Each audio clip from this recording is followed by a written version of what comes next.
नमस्कार साथियों, मैं अजय शर्मा आपका अपने इस YouTube चैनल पर आप सबका हार्दिक स्वागत करता हूं। आशा करता हूं आप सब कुशल होंगे। साथियों, हमने पिछली 2 क्लास में माहेश्वर सूत्र और प्रत्याहार को पढ़ने का प्रयास किया और उन माहेश्वर सूत्र और प्रत्याहार से पिछली जो प्रतियोगिता परीक्षा थी, उनमें कौन-कौन से प्रश्न पूछे गए हैं, आज हम उनके बारे में चर्चा करेंगे।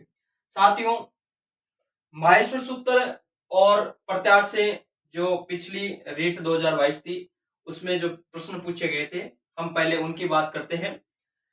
पहला क्वेश्चन है, माहेश्वर सूत्रेषु एच प्रत्याहारस्य उचित क्रमः वर्तते, कि माहेश्वर सूत्रों में जो एच प्रत्याहार है, उस एच प्रत्याहार का उचित क्रम क्या है? हमने जब स्वर पढ़े थे माहेश्वर सूत्रों में, पहला, दूसरा, तीसरा और चौथा जो हमने 4 सूत्र पढ़े थे, उसमें पहला था अ, इ, उ, ण। दूसरा था वो था रि, ऋ, क।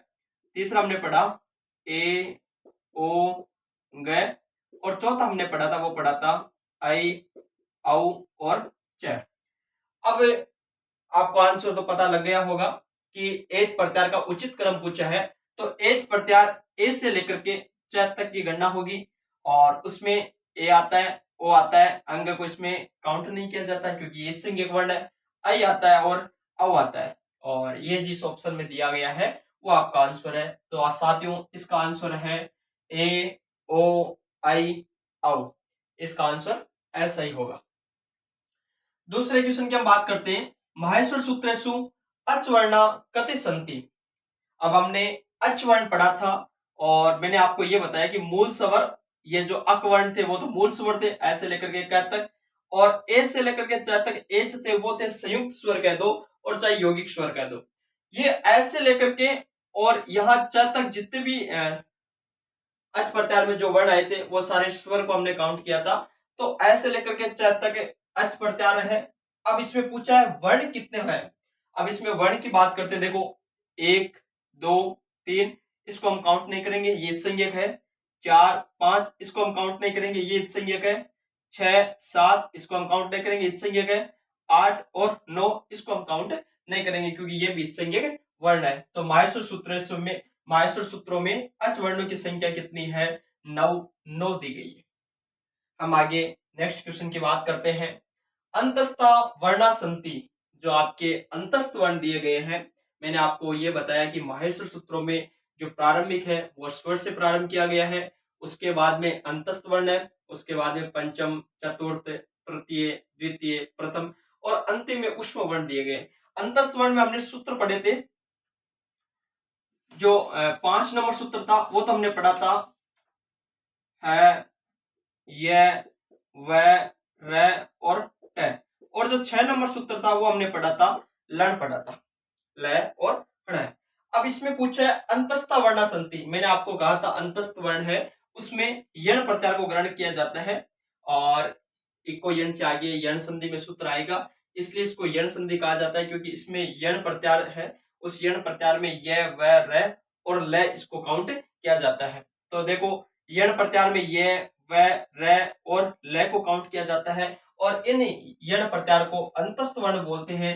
इसका आंसर होगा ऑप्शन अ, य, र, ल और व। देखो, स, स और ये स और आगे है आ जाएगा, इसको तो हम बोलेंगे ऊष्मा वर्ण। हमने सर प्रत्याहार पढ़ा था, स है और हल सल प्रत्याहार पढ़ा था, सॉरी, सल प्रत्याहार में हमने ऊष्म वर्ण को काउंट किया था। और प, फ, ब, भ, ये हमने प, फ, इनको उपध्मानीय बोलते हैं। हम इनको आगे पढ़ने का प्रयास करेंगे। प वर्ग में आते हैं ग, य, न और ये पंचम वर्ण में आते हैं चारों वर्ण। तो इसलिए अंतस्थ वर्ण पूछा जाए तो य, र, ल, व, ये ऑप्शन आपका सही होगा। आगे नेक्स्ट क्वेश्चन है, अचय भवंती, अच होते हैं। अभी हमने पढ़े हैं आई, ऊण, रे, लृक, ए, ओंग, आई, औ, च और इसमें अच का ग्रहण किया गया था। अभी हमने अच वर्ण पढ़े हैं, तो इसका मतलब अच में किन की गणना की गई है? अच में गणना की गई, स्वर की गणना की गई है। इसका ऑप्शन ब सही होगा।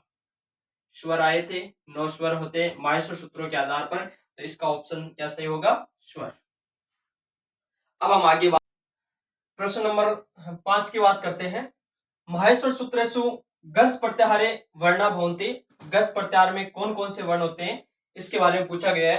आपने सूत्र पढ़ा था ग, ड, ध, स, और ग से लेकर के जो स तक वर्ण काउंट किए गए वो गस प्रत्याहार में काउंट किए जाते हैं। तो इसमें जो प्रत्याहार में वर्ण कौन कौन से आएंगे, एक ग आएगा, एक ढ आएगा और एक ध आएगा। जिस ऑप्शन में ये दिए गए हैं वो उसका आंसर होगा। आंसर द सही होगा। ग, ड, ध, स ये गस प्रत्याहार होंगे। आगे प्रश्न नंबर 6 की बात करते हैं। माहेश्वर सूत्रेषु जस प्रत्याहार वर्णानाम कर्म विद्यते। इसका सही कर्म क्या है वो आपको देखना है। बाकी सब में जस प्रत्याहार दिए गए, लेकिन वर्णों का जो सही कर्म क्या है उसकी हम बात करते हैं। देखो आपने एक सूत्र पढ़ा था ज, भ, य। एक सूत्र पढ़ा था ग, ड, ध, स। अब ज से प्रारंभ होकर के स संज्ञक वर्ण तक जिनको काउंट किया जाता है वो है जस प्रत्याहार। और जस प्रत्याहार में यही माहेश्वर सूत्र में वर्णों का क्रम है। ज, भ, ये को हम काउंट नहीं करेंगे क्योंकि ये संज्ञक वर्ण है। ग, ढ और ध, और इस स को भी हम काउंट नहीं करेंगे, ये संज्ञक वर्ण है। जो ऑप्शन में ज, ब, ग, ढ, ध क्रम होगा वही आंसर होगा। इसका आंसर सही होगा स, ज, भ, ग, ड, ध। देखो ज, ग ये आंसर होगा नहीं क्योंकि ज के बाद में भ आएगा। ज, भ, ग, ड आएगा, ध आएगा नहीं, ये भी आंसर होगा नहीं। ज, ग क्योंकि ज के बाद में भ आएगा, ये भी आंसर होगा नहीं। तो सही ऑप्शन है वो सही माना जाएगा। नेक्स्ट क्वेश्चन है माहेश्वर सूत्रेषु जस वर्णा क्रमशः सन्ति। जस वर्ण है उन वर्णों का सही क्रम क्या है वो पूछा गया है। आपने सूत्र पढ़ा था ज, ब, ग, ड, द, स। आपने ये जस वर्ण पढ़े थे। इसमें क्रम पूछा गया है। तो ज से लेकर के स तक जस प्रत्याहार का निर्माण होता है।